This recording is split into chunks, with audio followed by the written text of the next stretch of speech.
Hello, I'm Michelle Rowan, President and COO of Franchise Business Review. And today I'm thrilled to have the opportunity to talk with the HomeVestors team about their franchise opportunity.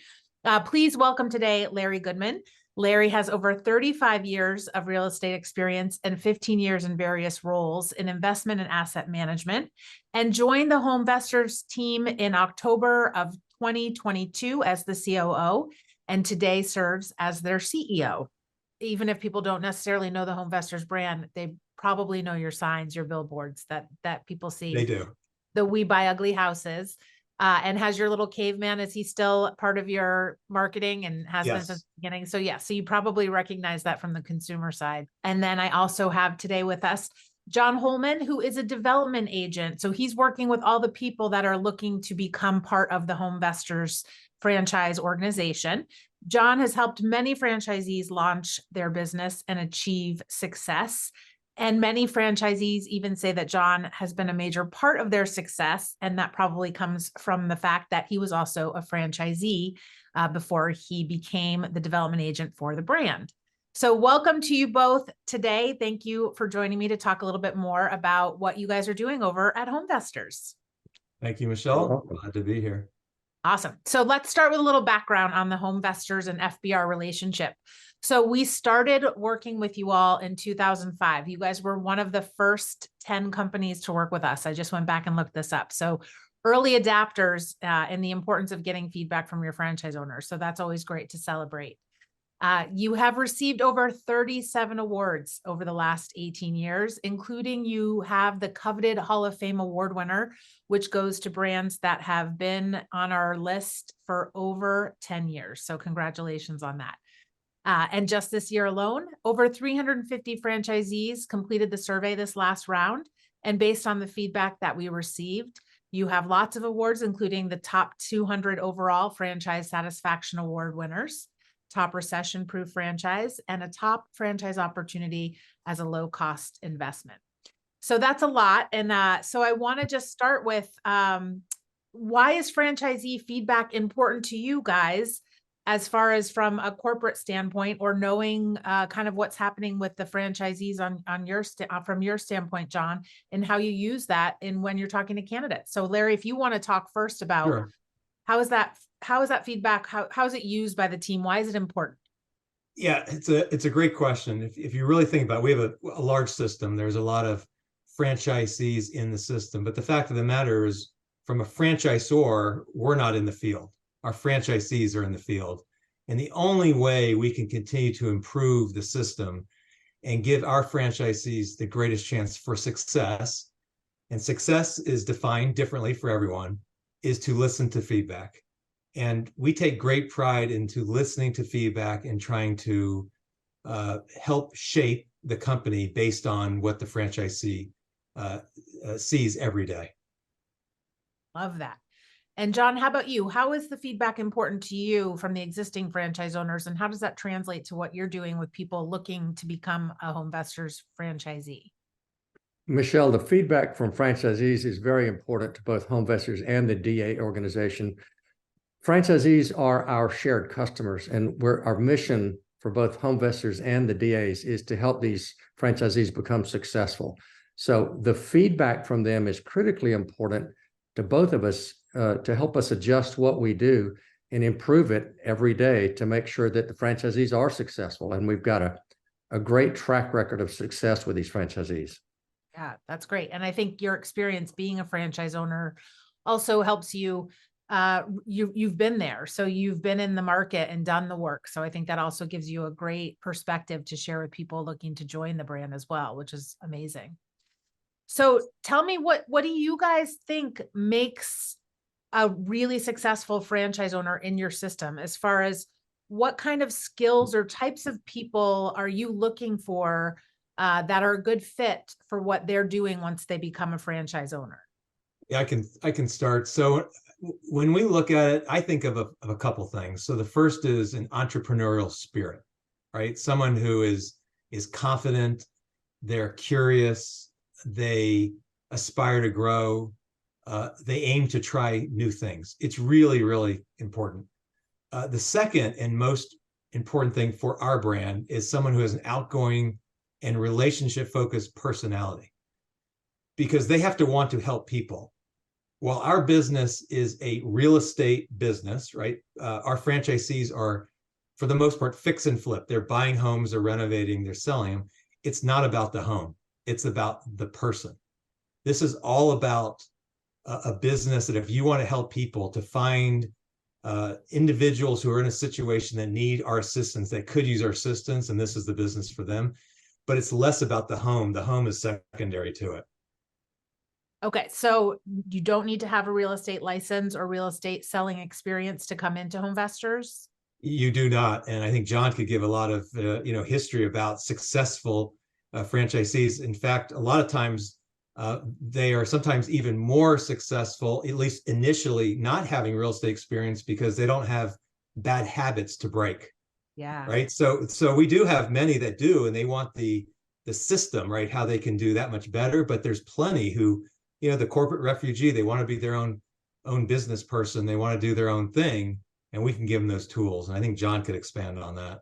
Yeah. So John, tell me, is there anything else that Larry didn't touch upon as far as what are you looking for in a person that helps them be successful, or what are you looking for that isn't a great fit for this kind of work? And then go into a little bit more of the day-to-day. What are your franchise owners doing each day when they wake up to run their business?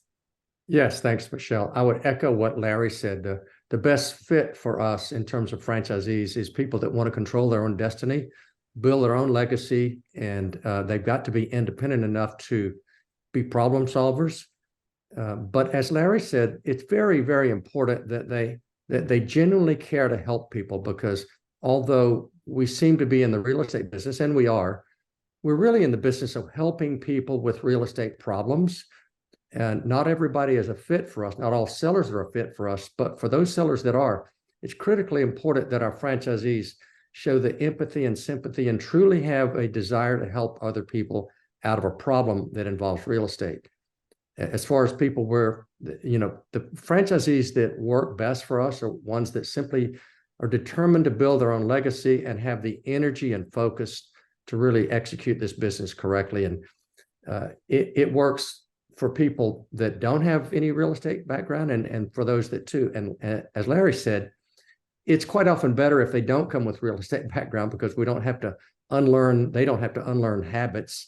But we have success with all sorts of candidates, both with and without real estate experience, and from corporate environment and from entrepreneur. In fact, we have a lot of franchisees coming to us over the last few years that are experienced real estate investors. They are simply looking to solve problems and to get into a less competitive real estate investment world.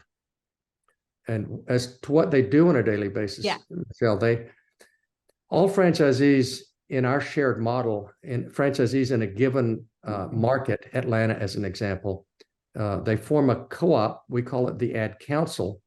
They collaborate very heavily together. They pool their money, they advertise, and on a daily basis, they take leads from sellers. Sellers see our marketing all over the place. Those leads come directly to our franchisees, and their mission is to set an appointment and go out and help the client figure out if this is a fit for them. So what they spend a lot of time interacting with sellers. So how are they doing that? How are they involved in their local communities as far as finding those kind of leads? Is everything handed to them through these ad funds, or what are they doing in their markets to find the properties or find the people that they are going to be working with? Yeah, so there are to find the opportunities, there's two ways. One is through advertising, and right, then they spend dollars to generate leads, and from there the leads come in, and then they decide on phone calls whether there's a fit to try to get an appointment and go from there. But the other part is what we call self-generated leads. It's actually being in the community. We call it continuous business referrals. It's building relationships with other individuals that might be real estate background to find out what they do, and really to learn about individuals that they may know of how they might be able to help them. So it's a dual process. It's not just waiting for the phone to ring. They actually are out and about in the community. But that's the most critical thing, I think, when you look at the community, is what our franchisees do every day. Right? While we said they're helping individuals, that house, obviously, many times it's in disrepair. It needs capital. It needs the homeowner doesn't have the capital to spend, or they're not willing to, or whatever reason happens. Our franchisees, for the most part, are buying homes, renovating them, and actually positively impacting neighborhoods one home at a time. That's actually directly from our mission statement. The idea of helping others is the first three words of our mission statement, but it's positively impacting neighborhoods one home at a time. And so they are in the community. And outside of that, they also love to give back, right? There's other ways they give back. And so what kind of tools or support are you giving them from the corporate team to help them know how to do those things, to get out in the community and make those connections? How much of that is that they need to come and understand that versus what you teach them or show them how to do? Yeah, so we really pride ourselves on developing training resources, have constant various type of webinars, weekly updates on really how to effectuate their business plan and their business the best way possible.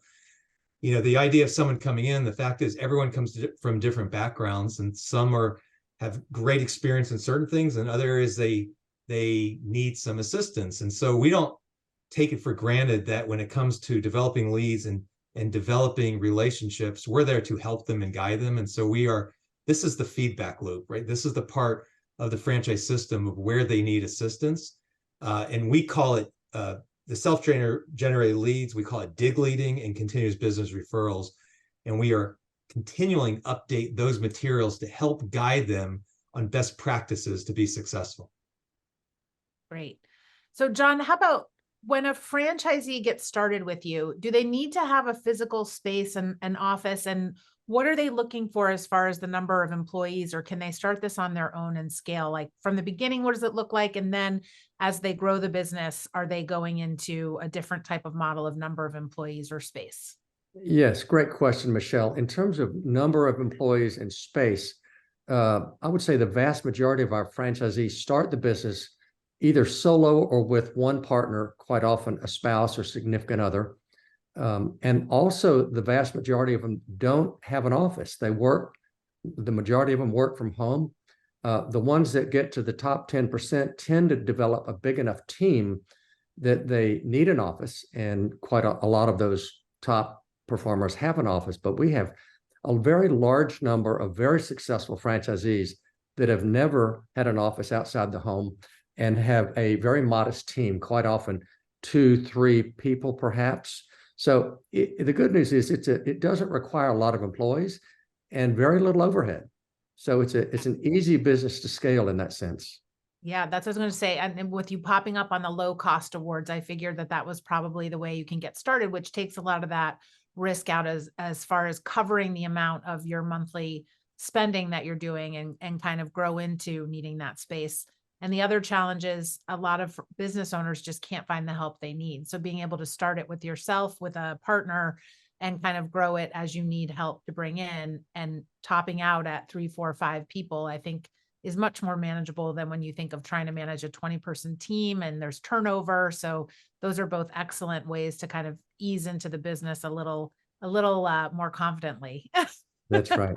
And Michelle, Yeah. I might add, that's why that when I mentioned the entrepreneurial spirit and outgoing and wanting to help people, is our franchisees who start solo, they're the ones answering the phone. They're the ones working to set the appointment. They're the ones going on the call to build that relationship. And that's why it's key to do that. And there are many that they have continued to keep that business model in play because it's worked very well for them. I think that's the advantage of the HomeVestors model. You don't have to have bricks and mortar. And to be successful, whatever success is defined by an individual, you do not have to have multiple units. That is a real critical differentiator compared to other franchise brands. And if someone says, for financial success, I need that, you do not need it in this. You can be very, very successful with one location. Yeah, that's great. Yeah. And 86% of your franchisees strongly agree that they enjoy operating the business. So that shows that they are in the day-to-day and they are actually running the business, which is great. Another piece that stood out from your results this last year is 83% agree or strongly agree that the franchisees are supportive of each other. So I'd like to just understand some ways that your franchisees are connecting with each other or learning or helping each other within your system, and how you guys, how your team facilitates that from the corporate side to make sure that they do have that opportunity to connect with each other. Yeah, great question, Michelle. So another part as far as communication, connecting, I think that's a little different in our system compared to most, is that this system and the model is actually more collaborative than competitive. And so take a market, as John mentioned, we have what's called ad councils, and that's essentially franchisees in a market, and they pool their resources, their advertising dollars spent, and leads come through based on how they spend. So in other words, if someone spends one amount and someone spends double the amount, that one who spends more is going to get twice as many leads. So it's through a rotation, a very fair process. But the ad councils have monthly meetings, and they come together typically in person, and they collaborate and they communicate together on best practices. They actually sell to each other. They work together, and it's a real big networking organization, a community. It's very impressive. On top of that, we have groups. We have groups that are out there. All franchisees are involved in groups where they can share best practices among groups. So every franchise is part of a group messaging that they ask questions and they collaborate back and forth, which again is not as much typical. We have 2 conventions yearly, once in June, mid-year, and then in December, we have our large convention. And the whole idea is we develop the agenda based on feedback from our franchisees. I mean, it is for them. It's not for us, it's for them. And probably the biggest feedback they like to have is more networking. And so it's a constantly evolving. How do you do this? How do you do that? And it's really, really impressive. That's John, great. I'm sure, has something to add there related to that. Well, I would agree 100%. One of the lesser known aspects of our franchise system is how collaborative and supportive it is. It has been part of our corporate culture for as long as I've been here, since the early 2000s. Franchisees from all over the country will take calls from each other and stop what they're doing and help another franchisee. That's not only an unofficial reality, but as Larry said, we have groups of people all over the country that come together for different reasons, and they help each other. So it's extremely collaborative, very, very supportive.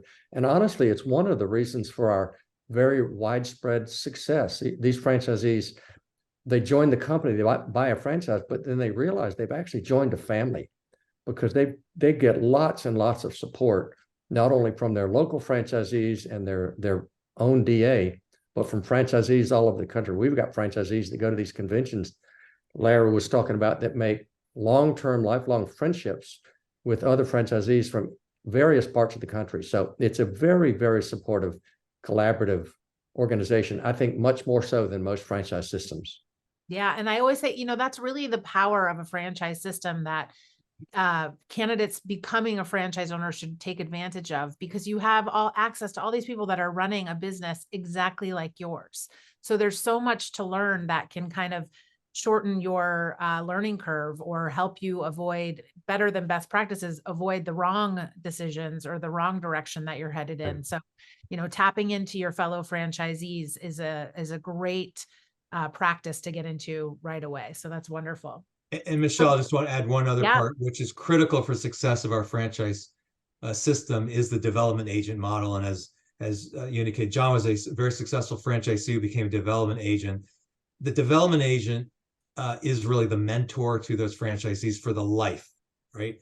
They are there, and for any questions, for any advice and guidance, the development agent is there to support them. And it wouldn't work without that, because when you have a base of over 1,100 franchisees, you need someone they can bounce things off of, not just their ad counsel, but the development agent who has done these things. And John, as an example, is critical to our organization. That's what I was going to say. So a lot of people, when John was using DA, might not know what that is. But so the development agent is not just selling the franchise to a new candidate, but supporting them under their kind of, it's like a region that you don't lose that relationship once they become a HomeVestors franchisee. You continue to work with them and help them grow, and you're growing others around them at the same time. So you don't just sell it and disappear, which is It's very different than how some other brands work. That's exactly right, Michelle. DAs, most of us DAs, previously as franchisees, we enjoyed helping sellers in a difficult situation, help them get out of a difficult real estate situation. We've shifted that as DAs. We now help our fellow franchisees become successful. So it's all part of the same desire to help other people. And DAs I'll speak for myself, I get a heck of a lot of satisfaction from seeing franchisees succeed. That's really what makes my day these days. Yeah, that's great. And I was going to say, this is asking, I know you became a franchisee in 2001, so this is going to be putting on that time machine cap, but what do you remember thinking when you were going to join the system? What was holding you back, and what advice would you give to people looking to join a franchise brand that you didn't know before you started looking at the franchise, or that you understood once you became a franchise owner within HomeVestors? Well, it was very different, Michelle. 22 years ago when I joined, there was no DA system. It was a very small system. In fact, I was the 50th franchise in the entire system. And it was the common theme, though, was that the founder had a very supportive, very collaborative, very, very generous outlook on life. And he helped us and continued to help us until it grew beyond his ability to do that. And years later, we developed or adopted this development agent system, this approach to it. And the corporate culture has continued. It's very generous, it's very supportive, and very collaborative. So the assistants, and that applies to the DAs as well. DAs help each other quite a lot. This is just one big family helping each other succeed. And it's very rewarding to be part of this organization. That's great. So I think that's it for my questions. Larry, I don't know if you have any final words that you'd like to say as well, but I think that this helps give a little bit more insight into what it's like to be a HomeVestors franchisee, and kind of learning more about your brand and the development agent and the franchisee role. Yeah, no, it's a really exciting opportunity. We are always trying to evolve the brand. We are very focused on the franchisee, their experience. The feedback is critical, and we are really, when feedback comes, we really take it to heart to try to help and change things, always for the better. And finally, a big part of companies, and I would say for us, we recently recast and restated our mission, vision, and core values. And really, if you want to be part of an organization such as this, it really evolves around our values of service, innovation, and trust. And every meeting we start with, it's led with our mission, vision, and core values, because we want people to really feel a part of this, that it's important to them. And we think there's a lot of buy-in. It's really powerful when everyone comes together under the same mission of what we're trying to do to help others. Everyone then succeeds. So we are really excited about the future for the organization. And John, any other parting words to you? Love, Larry, hearing about your culture and that you share that it's a really important part of your team and the way that they kind of run the day-to-day. That's excellent. The only thing I would add, Michelle, is that part of what holds the organization together is the strength and transparency of the franchisor. Franchisees pretty much universally understand that they hear the truth, the reality from our franchisor, and they understand that the franchisor has their backs. No franchise system can be successful without successful franchisees. And it's very obvious that HomeVestors understands that completely and follows that in their daily activity supporting franchisees. So it's very rewarding and satisfying for all of franchisees in the system. Excellent. I appreciate you both spending some time with us today. Thank you so much. Thank you. Thank you for having us. Thank you.